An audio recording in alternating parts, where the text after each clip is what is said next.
मेरे प्यारे विद्यार्थियों, आपको जो दो ये एड ग्रेड अभ्यास पुस्तकें दी गई हैं, इन एड ग्रेड अभ्यास पुस्तकों को हमें भर करके जल्दी ही 15 फरवरी के पहले स्कूल में जमा कर देनी है, क्योंकि इसको हमारे क्लास टीचर जो हैं इसको चेक करेंगे और इसमें भी नंबर देंगे। तो आज हम देखते हैं इसकी जो सामाजिक विज्ञान दी गई है, इस सामाजिक विज्ञान है मैं जो इसके जो वर्कशीट है, इस वर्कशीट को भरेंगे और सभी प्रश्नों को समझेंगे भी। तो देखिए, देखते हैं इसे। तो यहाँ देखिए, यहाँ दिया गया है अध्याय 3 राज्य शासन कैसे काम करता है। तो यहाँ जो अध्याय 3 दिया गया है यह हमारा राजनीति विज्ञान का है अध्याय 3। इसके पहले जो इतिहास और भूगोल थी उसके हम सभी पाठों की वीडियो इसी यूट्यूब चैनल पर अपलोड कर चुके हैं। आप इस प्ले लिस्ट पर जाकर के इनको देख सकते हैं। उसमें जो और भी विषय हैं सभी विषयों की मैंने वीडियो अपलोड कर दी हैं, आप उनको वहां से देख सकते हैं। यदि आपने नहीं की हैं तो उनको देख लीजिए। ठीक, हम देखते हैं इसका जो प्रश्न क्रमांक 1 दिया गया है, इसे देखिए। विधायक किसे कहते हैं? विधायक विधायक चुने जाते हैं। शायद आप इनको अच्छी तरीके से समझ भी रहे होंगे कि विधायक क्या होता है। प्रत्येक निर्वाचन क्षेत्र से जनता एक प्रतिनिधि को चुनती है जो विधानसभा का सदस्य यानी विधायक बन जाता है। विधायक विधानसभा से संबंधित निर्वाचन क्षेत्र का प्रतिनिधित्व करता है। पूरे अपना जो क्षेत्र रहता है उसका वह प्रतिनिधित्व करता रहता है। इसको जनता चुन लेती है, उसे हम विधायक कहते हैं। ठीक, अगला प्रश्न देखिए। प्रश्न 2 दिया गया है कि विधायक यानी MLA, इसको MLA भी कहते हैं, इसलिए हमें इससे भी परिचित होना है कि MLA क्या होता है। तो जो MLA यानी विधायक है, इसका चुनाव किसके द्वारा किया जाता है? तो आपको मालूम भी है कि ये विधायक का चुनाव जो है यह जनता के द्वारा किया जाता है। ठीक, अगला प्रश्न देखिए। देखिए, प्रश्न 3 दिया है कि निर्वाचन क्षेत्र से क्या आशा है। निर्वाचन का जो क्षेत्र रहता है उसका क्या मतलब? तो चुनाव क्षेत्र का निर्वाचन क्षेत्र किसी क्षेत्र की विधान पालिका जो होती है उसके चुनाव में एक सीट निर्वाचित करने वाली क्षेत्रीय इकाई होती है, जहां सभी पंजीकृत मतदाता एक जो उसके विधानसभा होती है उसके निकाय में अपनी प्रतिनिधि भेजने के लिए मतदान करते हैं। तो इस प्रकार से ये निर्वाचन का पूरा एक अमला रहता है, क्षेत्र रहता है। ठीक, अगला प्रश्न देखिए। प्रश्न 4 दिया गया है कि एक विधायक मंत्री या मुख्यमंत्री कैसे बनते हैं, इस प्रक्रिया को लिखिए। तो देखिए, विधायक मंत्री बनने की प्रक्रिया इस प्रकार से है। ये नंबर 1 देखिए, बहुमत प्राप्त राजनीतिक दल के विधायकों द्वारा अपने नेता को वहाँ चुनाव किया जाता है। राज्यपाल द्वारा उस नेता को संबंधित राज्य का मुख्यमंत्री नियुक्त किया जाता है। नंबर 2 देखिए, मुख्यमंत्री द्वारा शासक दल से विभिन्न मंत्रालयों के नेतृत्व के लिए कुछ विधायकों का चुनाव किया जाता है तथा वह सूची जो है राज्यपाल को सौंप दी जाती है। तो इस प्रकार से यह पूरी प्रक्रिया चलती रहती है। ठीक, अगला प्रश्न देखिए।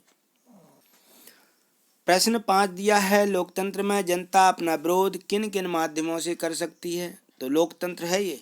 तो लोकतंत्र में लोग अपना मत व्यक्त करने और जो सरकार होती है सरकार का विरोध करने के लिए जो निश्चित संभावनाएं होती हैं उनका वो आयोजित करते हैं। ठीक, अगला प्रश्न देखिए। प्रश्न 6 देखिए, प्रेस वार्ता क्यों की जाती है? प्रेस वार्ता, तो ये प्रेस वार्ता कैसे होती है? देखिए, मीडिया से संबंधित पत्रकारों का समूह है जो किसी विषय पर अपना पक्ष बताने और उस पर प्रश्न पूछने के लिए उनको आमंत्रित किया जाता है। यह प्रेस वार्ता कहलाती है। ठीक, अगला प्रश्न देखिए। प्रश्न 7 देखिए, इसमें है कि बहुमत से क्या आशा है। बहुमत, तो बहुमत शब्द का प्रयोग मतदान के संदर्भ में किया जाता है। सामान्यतः जो प्रत्याशी सर्वाधिक मत प्राप्त करता है उसे हम क्या बोलते हैं? उसे बहुमत कहते हैं। उसको इतना बहुमत मिल गया, इसको इतना बहुमत मिल गया, ऐसा कहते हैं। ठीक, अगला प्रश्न देखिए।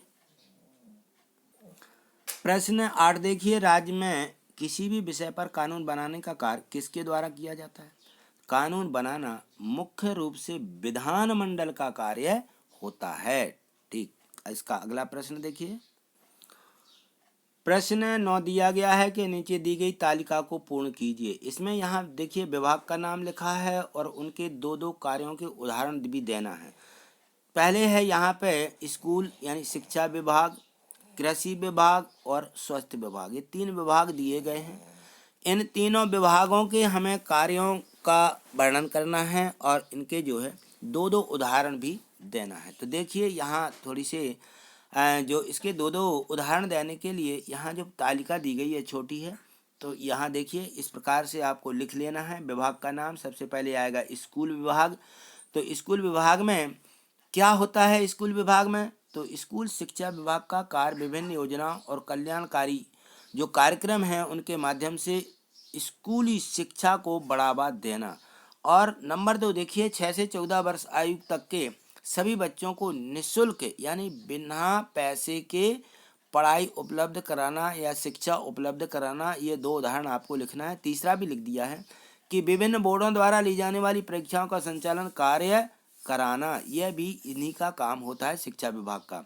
इसके बाद है लोक निर्माण विभाग, ये दिया गया लोक निर्माण विभाग दूसरा विभाग है। इसके भी 2 उदाहरण लिखना है हमें। तो इस प्रकार से देखिए इसे, तो इसमें दिया है कि यह सड़क, पुल, पार्क आदि के निर्माण का कार्य करती है, जो लोक निर्माण विभाग होता है। इसके द्वारा गलियों की साफ सफाई, बिजली की व्यवस्था, वाहनों को सुचारू रूप से आवागमन की व्यवस्था आदि की देखरेख का निर्माण जो है इसका कार्य एक लोक निर्माण विभाग करती है। इसके बाद आता है हमारा कृषि विभाग। तो कृषि विभाग ये लिख लेना हमें। कृषि विभाग के कोई भी 2 उदाहरण हैं तो आप इस प्रकार से लिख सकते हैं कि यह विभाग खेती और कृषि के उत्पादन को बढ़ावा देता है। किसानों के लिए जरूरी खाद, बीज, सिंचाई की व्यवस्था यह जो कृषि विभाग होता है यह करता है। तो ये किसान अपने यहाँ से बीज ले सकते हैं। और यहाँ देखिए और दिया है कि इस किसानों के द्वारा जो सरकारी मूल्यों पर गेहूं, चावल, दाल, गन्ना इत्यादि प्राप्त करके संग्रह की व्यवस्था भी यही कृषि विभाग करता है। और जिन वितरण प्रणाली के माध्यम से जरूरतमंदों को सस्ती दर पर इनके वितरण की व्यवस्था सुनिश्चित की जाती है। तो इस प्रकार से इसके जो कार्य थे ये हमें लिख लेना है, तो इनको लिख लीजिए। ठीक, अगला प्रश्न देखिए। प्रश्न 10 दिया है कि सरकारी विभागों द्वारा जो भी कार्य किए जाते हैं उसे किसकी स्वीकृति लेनी पड़ती है? तो सरकारी विभागों द्वारा जो भी कार्य किए जाते हैं उसे विधायिका द्वारा अनुमोदित या स्वीकृत कराया जाता है। तो इस प्रकार से इस जो अध्याय था इसके हमने प्रश्न 1 से 10 तक के सभी प्रश्नों को अच्छे से समझा है। और जो वर्कशीट है उस वर्कशीट में भी आप इसको लिख लीजिए और इसको जो है 15 फरवरी के पहले तक इनको हमें जमा करना है, तो जमा भी कर दीजिए। यदि आपको सभी समझ में आया है तो इसे लाइक शेयर करिए जिससे अधिक से अधिक बच्चों को इसका लाभ मिल सके। यदि चैनल को सब्सक्राइब नहीं किया है तो देखिए इसके नीचे जो लाल से सब्सक्राइब लिखा रहता है उसे सब्सक्राइब कर लीजिए, तो आपको वीडियो ढूंढने की दिक्कत नहीं होगी, सीधे आपके यूट्यूब चैनल पर अपलोड हो जाएगी और आप उसको देख करके उसको समझ सकते हैं। ठीक, थैंक यू, धन्यवाद।